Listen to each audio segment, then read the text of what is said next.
war. 3 wars that we're engaged in today, and our country nearing bankruptcy. We have to rethink everything that we're doing with foreign aid and with foreign intervention. We have got to make sure that it's America's interest first being met in each one of these nations. And if there is an opportunity to, say, in Afghanistan, with General Petraeus' guidance, to back out a little bit, perhaps sooner than we had because of these conditions that have changed most recently, then I would support that. All right, here's an important question. Let's look at the top 3 candidates right now, and that would be Governor Perry, Governor Romney, and Michelle Bachmann. Strengths and weaknesses of the 3. What would you like to see out of those 3 come Thursday night's debate right here on the Fox News channel? Well, first, depending on what poll you're looking at, those 3 may be up there. Ron Paul may be in front of Michelle Bachmann, according to certain polls.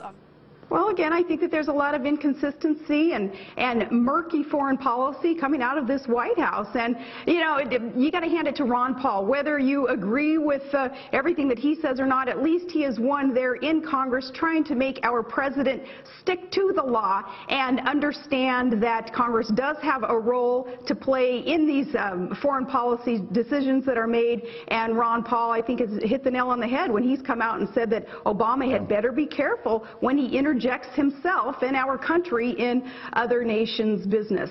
What Ron Paul needs to do is keep preaching to Americans, keep educating us about the problems and our economic woes that have been caused by government overgrowth. He needs to keep doing what he's doing. It isn't fair he being written off when you consider, like in the last debate, he was given 89 seconds to respond to questions total. That's unfair.